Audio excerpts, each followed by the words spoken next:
আসসালামু আলাইকুম দর্শক, শুভেচ্ছা নিন লন্ডন থেকে। স্বাগত জানাচ্ছি কাজী হেমায়েতুদ্দিন মিশন।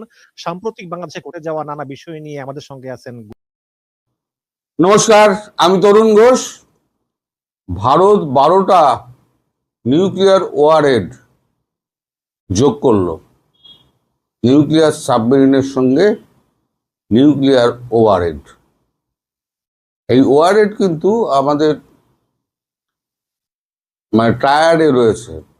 ট্রায়াড বলতে আপনার যুদ্ধ জাহাজে রয়েছে এবং যত যুদ্ধের প্লেন রয়েছে সেগুলোতে রয়েছে। এইবার সাবমেরিনে আমাদের তো মিসাইল ছিল, কিন্তু ওয়ারহেড লাগানো ছিল না। এবার দুটো জাহাজে সাবমেরিনে, নিউক্লিয়ার সাবমেরিনে, একটা হচ্ছে আরিহান্ত আর আরিঘাত, আরিহান্ত আর আরিঘাত, এই দুটোতে ছটা ছটা করে ওয়ারহেড লাগানো আছে। তার মানে কি ট্রায়াড হয়ে গেল। সমুদ্রের নিচে, সমুদ্রের ওপরিভাগে এবং আকাশপথে, স্থল বাহিনীর কাছে তো আছেই। এখন এটা কি বিরাট যুদ্ধের পরিকল্পনা? এই প্রশ্নটা উঠেছে। নইলে ওয়ারহেড জোড়া খুব সাধারণ ব্যাপার নয়। আপনাদের মনে থাকতে পারে দিন 20 আগে, 3 সপ্তাহ হবে, দিন 20 আগে আসিম মুনির, পাকিস্তানের আসিম মুনির, তিনি একটা হুঙ্কার দিয়েছিলেন যে দরকার হলে আমরা পরমাণু মারব এবং পূর্ব থেকে পশ্চিম অবধি সর্বত্র মারব। এর মধ্যে বাংলাদেশকেও টেনেছে। এখন দেখুন, এই যে নিউক্লিয়ার ওয়ারহেড লাগানো যে মিসাইল, সে তো আর বাংলাদেশের জন্য নয়। বাংলাদেশে এমনি 4টে মিসাইল মারলেই শেষ হয়ে যাবে, বাংলাদেশে মিসাইল মারবেও না। বাংলাদেশে যা করবে ওই পাকিস্তানের সঙ্গে সঙ্গে বাংলাদেশকে আচ্ছা করে ঠেঙাবে। এটা হচ্ছে ভারতের পরিকল্পনা। কোনো বড় সংঘর্ষে যাবে না, ঠেঙাবে, প্রচুর ঠেঙাবে। তো যাই হোক, এখন এই যে পাকিস্তান, তার হুঙ্কার এবং বাংলাদেশের সঙ্গে আমেরিকার যে সামুদ্রিক চুক্তি হয়েছে বন্দরের, চট্টগ্রাম বন্দরে জাহাজ ফেরানো নিয়ে, আমি বহুবার বলেছি যে আগে বঙ্গোপসাগরে জলে আসুক ভারত মহাসাগর ছেড়ে, তখন দেখা যাবে। আপনারা আরো মনে থাকতে পারে যে প্রায় মাস 6 আগে ভারত নোটাম জারি করে একটা মিসাইল টেস্ট করেছিল। 8000 পাল্লার বলা হয়েছিল, 8000 কিলোমিটার, কিন্তু কেউ তো সঠিকটা বলে না। 10,000ও হতে পারে, 12,000ও হতে পারে, কিন্তু 8000 ভারত বলেছিল। 8000 না 10,000 এরকম বলেছিল। এখন যদি বঙ্গোপসাগরে যদি আমেরিকা ঢোকে, আমেরিকাকে তো বিশ্বাস নেই, ওই এক হাত পায়ে দেবে, এক হাত গলায় দেবে। এই বন্ধুত্বের চিঠি পাঠাচ্ছে, আবার সঙ্গে সঙ্গে যুদ্ধ জাহাজ বঙ্গোপসাগরে পাঠাচ্ছে, যার জন্য মোদিজি ওনার সঙ্গে কথা টথা বলেন না, বিশেষ ওনাকে পাত্তাও দেন না। তুই আগে ঢোক, তারপরে দেখছি। এটাও একটা মেসেজিং হতে পারে যে তুমি যদি বঙ্গোপসাগরের বুকে যদি তুমি তরি ভেড়াও, তাহলে তোমার কিন্তু কষ্ট আছে। ভারতের একটা রাগ রয়েছে, কারণ ওই ইরানের ওখানে ওমান থেকে ঢোকার মুখে ওইখানে কিন্তু ভারতীয় জাহাজকে, একটা বাণিজ্যিক জাহাজ, যুদ্ধ জাহাজ নয়, বাণিজ্যিক জাহাজে মিসাইল মেরে দিয়েছিল। তাতে 130 জন মারা গিয়েছিল। ভারত সেটা বলেনি, বারবার কমিউনিকেট করা হয়েছে এটা হচ্ছে বাণিজ্যিক জাহাজ, এতে বিভিন্ন পণ্য রয়েছে, তেল নেই।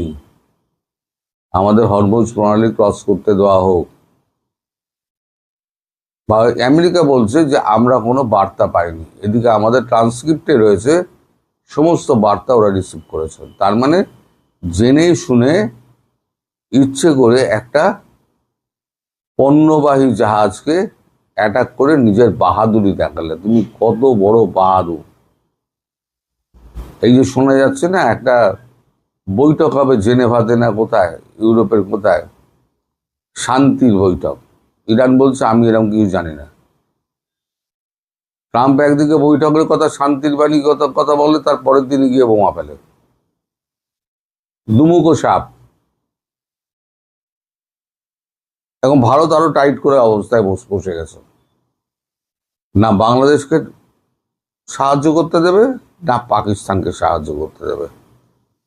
আর RIC কে বড় ভয়, খুব ভয়।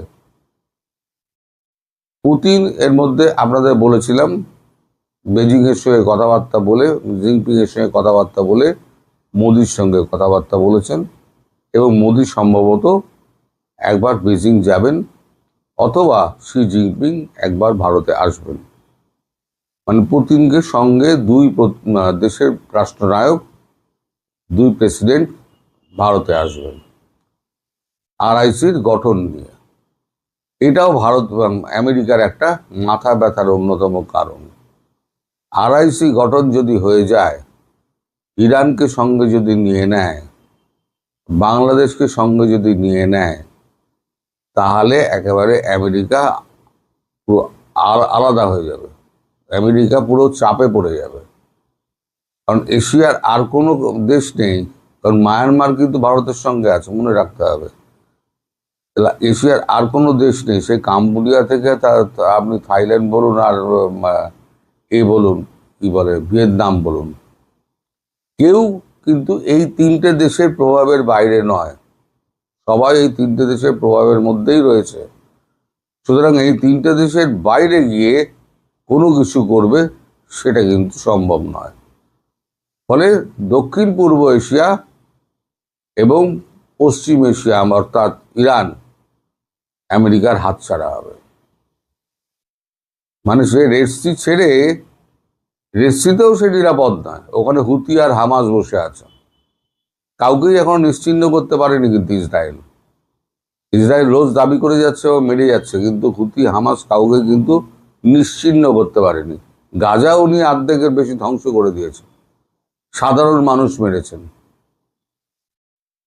কিছু জঙ্গি নিশ্চয়ই মারা গেছে, অবশ্যই মারা গেছে, কিন্তু যে উদ্দেশ্যে উনি করেছেন সেই উদ্দেশ্য কিন্তু এখনো সফল হয়নি।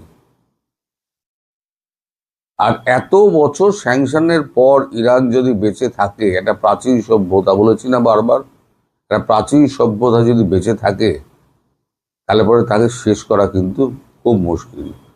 কারণ তার পেছনে তিনটে বৃহৎ শক্তি রয়েছে, রাশিয়া রয়েছে, চীন রয়েছে, এবং পরোক্ষে ভারত রয়েছে। আমেরিকা কত সাপোর্ট দেবে? তাকে ইসরায়েলকে সাপোর্ট দিতে হচ্ছে, তাকে 6টা OIC কান্ট্রিকে সাপোর্ট দিতে হচ্ছে, যারা উপসাগরীয় দেশগুলো, সে দুবাই থেকে বাহরিন পর্যন্ত সব কত সাপোর্ট দেবে? বাজেটারি সারপ্লাস তো এখন আর হচ্ছে না, এখন তো বাজেট তো মাইনাসে চলে গিয়েছে। এবার বলি আপনার আমেরিকার ধারের কথা। আমেরিকার ধার 42 ট্রিলিয়নে পৌঁছে গেছে। আমি বলেছিলাম কোনো রকমে 1.5-2 বছর টেনে দিন, 42-43 তো পৌঁছে যাবেই। আজকের কাগজেই বেরিয়েছে 42 ট্রিলিয়ন ধার পৌঁছে গেছে। প্রতি 9 মাস অন্তর 1 ট্রিলিয়ন করে ধার বাড়ছে। ডলার চাপাচ্ছে, নিজে ডলার চাপাচ্ছে। আর ভারত কি করেছে? আমি আগেও একটা ভিডিও করেছিলাম, ভারত টাকার অবমূল্যায়ন করছে। এখন নামতে নামতে ডলারকে 95 টাকায় করে ফেলেছে ডলার, এটা 100 টাকায় নিয়ে যাবে। কিন্তু আসলে কিন্তু সেই 84 টাকাই আছে। এই যে 16 টাকা এক্সট্রা হবে না, সেই টাকাটা আর কি মার্কেটে বার করবে না, সেই টাকাটা পুরোপুরি যাবে অস্ত্র কেনা এবং সংস্কার পদ্ধতিতে।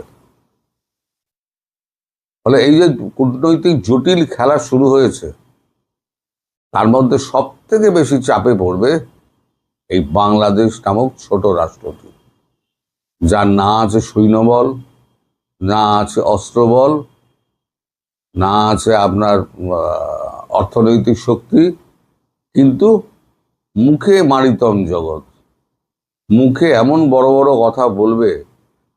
যদি ভারত বাংলাদেশকে যদি আক্রমণ করে, জানবেন সেটা একটা অসম যুদ্ধ হবে। পাকিস্তানের সেনাবাহিনীকে হারাতে 13 দিন সময় লেগেছিল, যদিও সাপোর্ট ছিল মুক্তিযোদ্ধাদের। মুক্তিযোদ্ধার সাপোর্ট যদি মুক্তিযোদ্ধাদের না থাকতো, তাহলে তো ব্যাকআপ লাইন তো কেটে দিয়েছিল, আকাশপথ বন্ধ করে, জাহাজ চলাচল বন্ধ করে। তাহলে 13 দিনের জায়গায় 26 দিন হতো, সারেন্ডার তো করতেই হতো। আর আজকের দিনে মুক্তিযোদ্ধা বলে কিছু নেই বাংলাদেশে। দেশপ্রেমিক যারা, তাদেরকে সমস্ত শুলে চড়িয়ে দিয়েছে আর নইলে জেলে পুরে দিয়েছে। আর বাকি যেগুলো আছে সেগুলো হচ্ছে দেশদ্রোহী, আর সব হচ্ছে দেশকে বেচার ধান্দায় রয়েছে, যে আর টাকা কামানোর ধান্দায় রয়েছে। তাই এদের প্রচুর ঠেঙানি হবে। যুদ্ধ ভারত করবে না, কিন্তু ঠেঙাবে। যুদ্ধ করলে সেটা অসম যুদ্ধ হবে, ভারতের পক্ষে সেটা লজ্জাকর যে বাংলাদেশের মধ্যে একটা ছোট রাষ্ট্রকে যুদ্ধে জড়িয়ে দিল। সেটা ভারত করবে না, মারবে পাকিস্তানকে, মারবে আমেরিকাকে। ভারত অত কাঁচা খেলোয়াড় না। সুতরাং আপনারা যা করছেন আপনারা করুন, তার ভবিষ্যৎ কিন্তু খুব খারাপ। ওই একদিন গুলি চলতো, মানে হুঙ্কার দিয়ে দিতে গুলি চালানোর কথা বললেন কেন? এখন তো চালানোর কথা বলছে। যেদিনকে দুম করে চালিয়ে দেবে না, সেদিনকে দেখবেন দুধদার করে পালাচ্ছে একেবারে। ওই ভারতের চাষিদের ক্ষেত থেকে ফসল তুলে নাচতে নাচতে যাওয়া 1 টাকাও ধারে কাছে পাওয়া যাবে না। আমি পরিশেষে বলবো, বাংলাদেশ যদি শোধরায় তো শোধরাগ, আর যদি ভালো কথায় শোধরায় না শোধরায়, কারণ মোদিজি একটা কথা কিন্তু অফ সিঁদুরে বলেছিলেন, সিঁদুরের পরে, পায়েলগাঁওয়ের পর, যে ভাষা বোঝে আমি সেই ভাষাতেই তাকে জবাব দেবো। এই বাংলাদেশের ক্ষেত্রেও কিন্তু সেটা প্রযোজ্য। বাংলাদেশ যে ভাষা বোঝে, বাংলাদেশকে সেই ভাষাতেই ভারত জবাব দেবে। অনেক চেষ্টা করা হয়েছে, অনেক ভালো করার চেষ্টা করা হয়েছে, কিন্তু কুত্তার লেজ কখনো সিধা হবে না। সুপ্রিয় দর্শক, সাজ্জাদ কাদেরের প্রীতি নিন, শুভেচ্ছা নিন। ভারত বাংলাদেশ সম্পর্ক মোটামুটি পুশ ইন ইস্যুকে কেন্দ্র করে জটিল আকারে ধারণ করল কি? সীমান্তে চরম উত্তেজনা, পুশ ইন ইস্যুতে বিজিবি বিএসএফ বৈঠক ব্যর্থ, কি ঘটছে ভারত বাংলাদেশ সীমান্তে? ভারত এবং বাংলাদেশ এই দুই প্রতিবেশী দেশের সীমান্তে এই মুহূর্তে এক চরম উত্তেজনা ও মানবিক সংকট তৈরি হয়েছে। দুই দেশের নানা সীমান্ত এলাকায় প্রায় নিয়মিতই ভারত থেকে বাংলাদেশে মানুষকে ঠেলে দেওয়া বা পুশ ইন করার চেষ্টা চলছে। আর এই উত্তপ্ত পরিস্থিতির মাঝেই ভারতের রাজধানী দিল্লিতে বসেছিল বিএসএফ এবং বিজিবির মহাপরিচালক পর্যায়ের এক হাই ভোল্টেজ শীর্ষ বৈঠক। কিন্তু অত্যন্ত উদ্বেগের বিষয় হলো, এত বড় সংকটের পরেও এই বৈঠক থেকে কোনো সমাধান সূত্র মেলেনি। প্রথমে একটু পরিভাষাটা বুঝে নেওয়া যাক। আন্তর্জাতিক সীমান্ত পার করে যখন কাউকে ভারতের দিক থেকে বাংলাদেশের দিকে ঠেলে দেওয়া হয়, ভারতের দৃষ্টিভঙ্গিতে সেটা পুশব্যাক, আর বাংলাদেশের মানুষের কাছে সেটাই হলো পুশ ইন। দিল্লিতে 8 থেকে 11 জুন পর্যন্ত দুই দেশের সীমান্ত রক্ষী বাহিনীর মহাপরিচালক পর্যায়ের এই বৈঠকটি অনুষ্ঠিত হয়। কূটনৈতিক সূত্রগুলো নিশ্চিত করেছে, বৈঠকে এই পুশ ইন বা পুশব্যাক ইস্যুটি মারাত্মক গুরুত্ব পেয়েছিল, কিন্তু অত্যন্ত দুঃখজনকভাবে কোনো সমাধান সূত্র মেলেনি। এর প্রমাণ মেলে বৈঠক শেষের আচরণে। বৈঠক শেষে প্রথাগত কোনো যৌথ সংবাদ সম্মেলন করা হয়নি, এমনকি গত শুক্রবার বিএসএফ যে প্রেস বিবৃতি দিয়েছে সেখানেও পুশ ইন বা পুশ ব্যাক শব্দগুলোর কোনো উল্লেখই ছিল না। বিএসএফ এর বিবৃতিতে শুধু বলা হয়েছে উভয় প্রতিনিধি দল সীমান্তে মৃত্যুর ঘটনা, অবৈধ, অনিচ্ছাকৃত ও জোরপূর্বক সীমান্ত পারাপার, সীমান্ত কাঠামো নির্মাণ, সমন্বিত সীমান্ত ব্যবস্থাপনা পরিকল্পনা বাস্তবায়ন, পারস্পরিক আস্থা বৃদ্ধি এবং নতুন নিরাপত্তা চ্যালেঞ্জ মোকাবেলা নিয়ে আলোচনা করেছে। বিশেষজ্ঞদের মতে এই প্রথাগত নীরবতাই বলে দিচ্ছে দুই পক্ষ কোনো চূড়ান্ত সমঝোতায় পৌঁছাতে পারেনি এবং ভেতরের আলোচনা মোটেও প্রীতিকর পরিবেশে হয়নি। এর আগে ৩ জুন বিএসএফ জানিয়েছিল বৈঠকে কাঁটাতার অতিক্রম করে বাংলাদেশি নাগরিকদের ভারতে প্রবেশ, সীমান্তে বেড়া নির্মাণ এবং অপরাধ দমনের মতো বিষয় নিয়ে আলোচনা হবে। কিন্তু বাস্তবতা হলো মূল সংকটগুলো এখনো অমীমাংসিতই রয়ে গেছে। পরবর্তী মহাপরিচালক পর্যায়ের বৈঠকটি আগামী নভেম্বর মাসে ঢাকায় আয়োজনের প্রস্তাব করা হয়েছে। এখন প্রশ্ন হচ্ছে, তাহলে দুই দেশের দাবি আসলে কি? বাংলাদেশের একটি কূটনৈতিক সূত্র পরিষ্কার করে জানিয়েছে, সীমান্ত আউটপোস্ট দিয়ে কথিত বাংলাদেশি নাগরিকদের এভাবে জোর করে পুশ ইন করা যাবে না। যদি পাঠাতেই হয় তবে অফিসিয়াল প্রটোকল এবং স্ট্যান্ডার্ড অপারেটিং প্রসিডিউর বা এসওপি মেনে আইনি প্রক্রিয়ায় প্রত্যর্পণ করতে হবে। অন্যদিকে ভারতের কূটনৈতিক ও সরকারি সূত্র সম্পূর্ণ ভিন্ন দাবি করছে। ভারতের পররাষ্ট্র মন্ত্রণালয়ের মুখপাত্র রণধীর জয়সওয়াল গত 29 মে এক সংবাদ সম্মেলনে জানান, তারা 2680 জন ব্যক্তির একটি তালিকা বাংলাদেশ সরকারের কাছে পাঠিয়েছেন যাতে তাদের নাগরিকত্ব যাচাই করা যায়। ভারতের দাবি, এই তালিকায় থাকা অনেকের যাচাইকরণ প্রক্রিয়া গত 5 বছর ধরে ঝুলে আছে। নাগরিকত্ব নিশ্চিত হলেই কেবল তাদের ডিপোর্ট বা ফেরত পাঠানো সম্ভব। তারা এ বিষয়ে বাংলাদেশের দ্রুত সাড়া আশা করছেন। ভারতের আইন কি বলে? আইন অনুযায়ী কোনো বৈধ পাসপোর্ট বা ভিসা ছাড়া ভারতে প্রবেশকারী বিদেশি নাগরিককে বিএসএফ বা পুলিশ আটক করলে ফরেনার্স অ্যাক্ট বা বিদেশি আইনে মামলা হয়, তাদের সংশোধনাগারে রাখা হয় এবং সাজা শেষে সংশ্লিষ্ট দেশের দূতাবাসের মাধ্যমে নাগরিকত্ব যাচাই করে পুলিশ ও বিএসএফ এর সমন্বয়ে নিজ দেশে ফেরত পাঠানো হয়। আর অপ্রাপ্তবয়স্কদের ক্ষেত্রে সংশোধনাগারের বদলে অবজারভেশন হোম বা পর্যবেক্ষণ গৃহে রাখা হয়।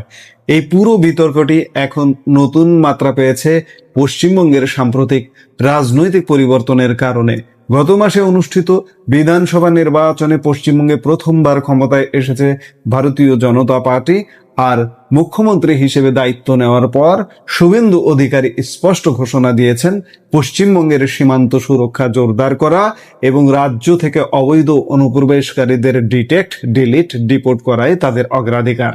তার বক্তব্য অনুযায়ী যারা ভারতের নাগরিকত্ব সংশোধনী আইন বা সিএ এর আওতায় পড়েন না, তারা পুরোপুরি অবৈধ অনুপ্রবেশকারী। আর আমরা জানি বাংলাদেশ থেকে অবৈধ পথে ভারতে আসা মুসলিম সম্প্রদায়ের মানুষ এই আইনের আওতায় পড়েন না। এরই জেরে গত মাস থেকে পশ্চিমবঙ্গে কথিত অবৈধ অভিবাসীদের চিহ্নিত করতে রাজ্য জুড়ে ব্যাপক অভিযান চলছে। গ্রেপ্তারকৃতদের রাখার জন্য জেলায় জেলায় গড়ে তোলা হয়েছে হোল্ডিং সেন্টার। গত 7 জুন মুখ্যমন্ত্রী শুভেন্দু অধিকারী জানান, ইতিমধ্যে 4800 জনকে বাংলাদেশে ফেরত পাঠানো হয়েছে এবং আরো 863 জনকে বিভিন্ন হোল্ডিং সেন্টারে রাখা হয়েছে। এদিকে আসামের মুখ্যমন্ত্রী হিমন্ত বিশ্ব শর্মাও পুশ ইন নীতি নিয়ে সম্প্রতি বিতর্কের মুখে পড়েছেন। এক সাক্ষাৎকারে তিনি দাবি করেন, আসামে দীর্ঘ আইনি প্রত্যর্পণ প্রক্রিয়ার পরিবর্তে অনেক ক্ষেত্রে কথিত অনুপ্রবেশকারীদের সরাসরি সীমান্তে নিয়ে গিয়ে বাংলাদেশে ফেরত পাঠানো হচ্ছে।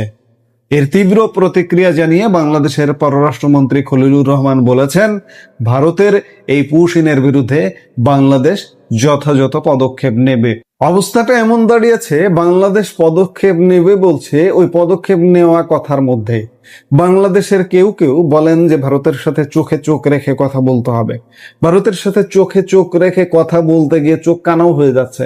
এমন ঘটনাও ইতিমধ্যে ইউনূস এবং তারেক রহমানের বাংলাদেশে ঘটে গেছে, ঘটছে, প্রতিনিয়ত ঘটছে। এই রাজনৈতিক লড়াইয়ের মাঝে সবচেয়ে করুণ দশা সাধারণ মানুষের। পশ্চিমবঙ্গ ও বাংলাদেশের মধ্যে 2216 কিলোমিটার দীর্ঘ আন্তর্জাতিক সীমান্ত রয়েছে। বিজিবির দাবি, চলতি মাসে 6 জুন পর্যন্ত বিএসএফ 200-রও বেশি মানুষকে বাংলাদেশের দিকে ঠেলে দেওয়ার চেষ্টা করেছে। বিভিন্ন গণমাধ্যমের প্রতিবেদন থেকে জানা যাচ্ছে, যাদের ওপারে পাঠানোর চেষ্টা হচ্ছে তাদের বাংলাদেশের সীমান্তরক্ষীরা ঢুকতে দিচ্ছে না। ফলে বহু মানুষ কাঁটাতারের মাঝখানে জিরো লাইনে তীব্র গরমে খাদ্য ও পানীয় জল ছাড়া আটকে আছেন। এক চরম মানবিক বিপর্যয় তৈরি হয়েছে সেখানে। তবে এর অন্য একটি দিকও আছে। পশ্চিমবঙ্গের মন্ত্রিসভার সদস্য অশোক কীর্তনিয়া দাবি করেছেন যে 4800 জন ফেরত পাঠানোর হিসেব দেওয়া হচ্ছে। তাদের মধ্যে অনেকেই নাকি স্বেচ্ছায় পশ্চিমবঙ্গ ছেড়ে চলে গেছেন। বাস্তবে রাজ্য পুলিশের অভিযানের ভয়ে এক অনিশ্চিত পরিস্থিতির সৃষ্টি হয়েছে। উত্তর কলকাতার নাগেরবাজার বস্তির এক বাসিন্দা নাম প্রকাশ না করার শর্তে জানিয়েছেন, গত 40-50 বছর ধরে সেখানে বসবাসকারী প্রায় 40টি বাংলাদেশি পরিবার গত কয়েক মাসে এলাকা ছেড়ে চলে গেছে। তারা ঢাকা, খুলনা, যশোর বা সাতক্ষীরার বাসিন্দা ছিলেন এবং এখানে ময়লা তোলার কাজ বা ছোটখাটো দোকানে কাজ করতেন। অশান্তি আর মারপিটের ভয়ে তারা ওপারে ফিরে গেছেন। আশ্চর্যজনক বিষয় হলো, তাদের কাছে আধার কার্ড, ভোটার কার্ড বা রেশন কার্ডের মতো ভারতীয় নথিও ছিল এবং তাদের সন্তানেরা ভারতের হাসপাতালে জন্মেছে ও স্কুলে যেত। কিন্তু বর্তমান পরিস্থিতিতে জিনিসপত্র গুটিয়ে তারা দিনের আলোতেই এলাকা ছাড়ছেন।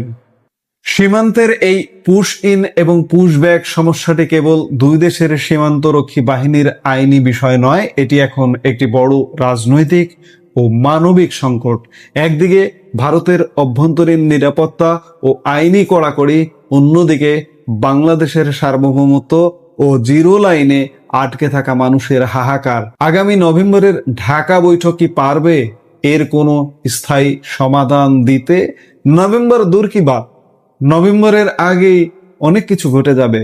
এই যে আমাদের জন্য পুশিন, ভারত যে পুশব্যাক করছে, এটি যে কতটা মানবিক একটা বিপর্যয়, মানবিক সমস্যা তৈরি করবে, আমি বিভিন্ন সময় বিভিন্ন ভিডিওতে কিন্তু এটি নিয়ে আলাপ করেছি।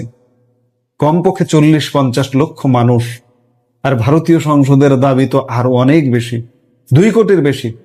সেটিও অনেক বছর আগে 2 কোটির বেশি ভারতে অবৈধ বাংলাদেশি শ্রমিক কাজ করে। আমি কদিন আগে এক ভিডিওতে বলেছিলাম যে মধ্যপ্রাচ্যে কতজন কাজ করে, তার থেকেও ঢের বেশি ভারতে কাজ করে এবং তারা অবৈধভাবে কাজ করে। ওই যে বড় দেশ, আমরা ছোট দেশ, আমাদের নিকট প্রতিবেশী, দেখেও না দেখার ভান করতো ভারত এতদিন, কিন্তু এখন আর সেই ভানটা করবে না, কারণ বাংলাদেশের সাথে ভারতের সম্পর্ক ভালো না। এই সম্পর্কের ভালো নার প্রভাবই আজকে সাধারণ মানুষের জীবন জীবিকার, সাধারণ মানুষের পেটে টান পড়ছে। এর শেষ কোথায় আমরা জানি না, এর শেষ কঠিন পরিস্থিতির মধ্যে দিয়ে হবে, কারণ বাংলাদেশ যেহেতু ভারতের সাথে সম্পর্ক ভালো করবার কোনো আগ্রহ দেখা যাচ্ছে না, কাজেই পরিস্থিতি জটিল থেকে জটিল হচ্ছে, এতে কোনো সন্দেহ নাই।